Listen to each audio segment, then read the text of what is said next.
तब तो रुक्मिणी ने स्वागत किया जैसे पहली बार बहू और बेटा आते हैं। और सज्जनों, प्रद्युम्न की शादी हुई एक, तब तक भगवान की 16,107 और हो गई। परीक्षित ने पूछा ये शादियां कैसे हुई, कब हुई और क्यों हुई? जय बहुत बहुत धन्यवाद। हाँ बिल्कुल, ये तो हमारा सौभाग्य है।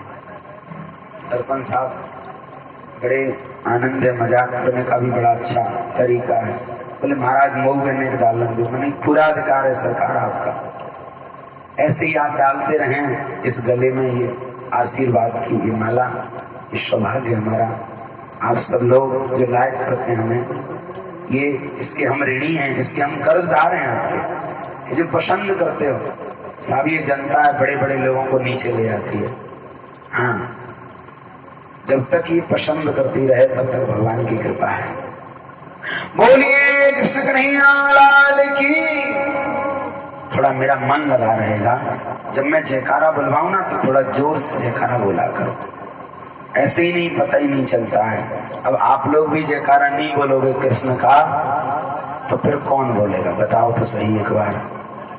बोलिए द्वारिकाधीश की। अब पता चला कि सुन रहे हो सज्जनों, भगवान के 16,107 विवाह और हुए, और क्यों हुए ये सुनिएगा।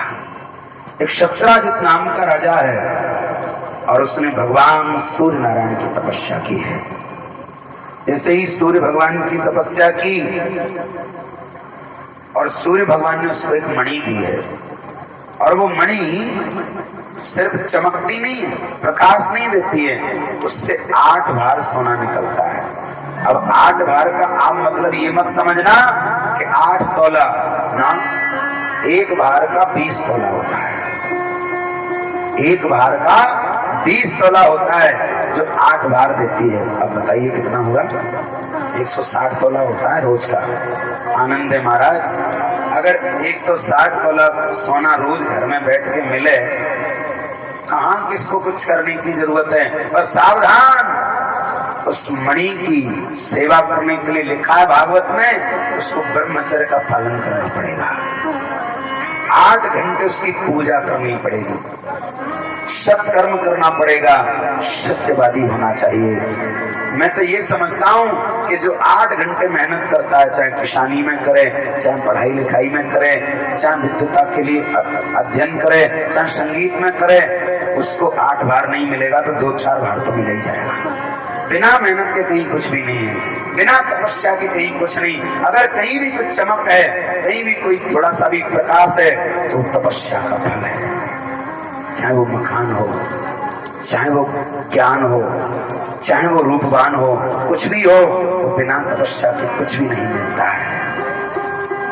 तो सज्जनों, जैसे ही सत्राजित उस मणि को लेकर के द्वारका में प्रवेश किया और वो मणि चमकती है। उद्धव यादवों का प्रधानमंत्री है, भगवान तो राजा है।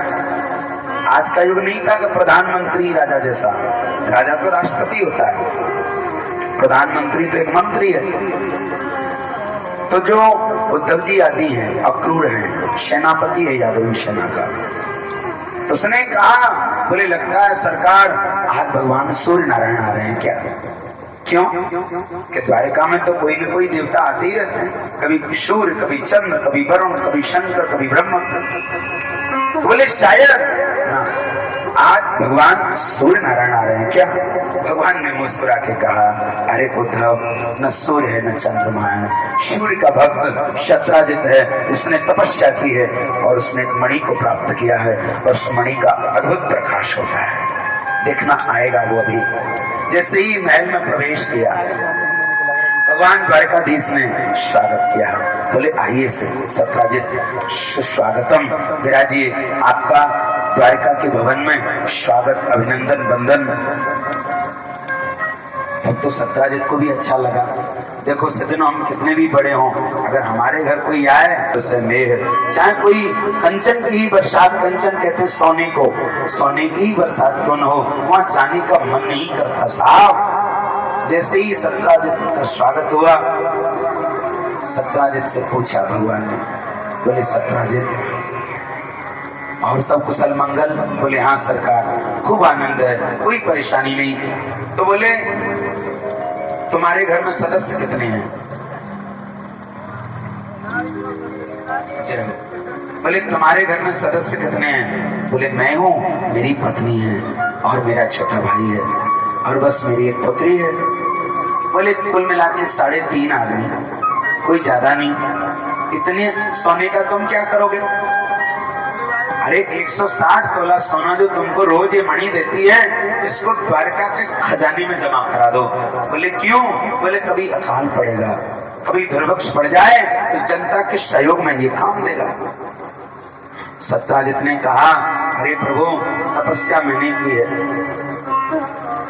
और सोना आपको दे दूं मैं इतना भी मूर्ख नहीं हूं। भगवान ने कहा तुम्हारी मर्जी, मत दो। देखो धन की 3 गति होती है, सावधान। सबसे पहले दान उत्तम गति है, वो धन पवित्र होता है जो दान करते हैं। दूसरा भोग, भोग माने मकान बनाना, गाड़ी लेना, सुख सुविधाओं में खर्च करना।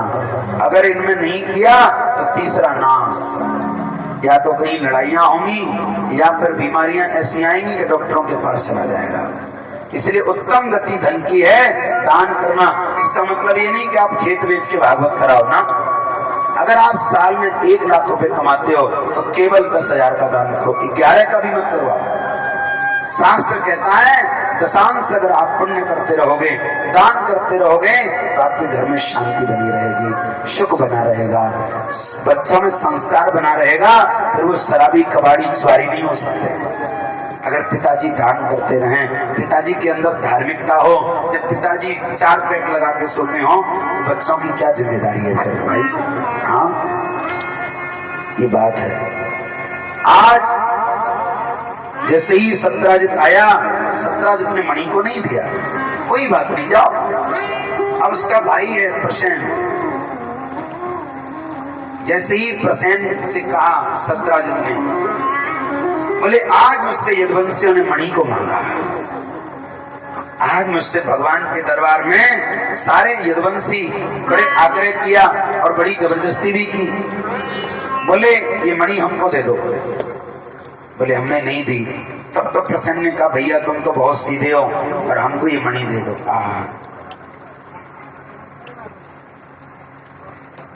बहुत बहुत धन्यवाद।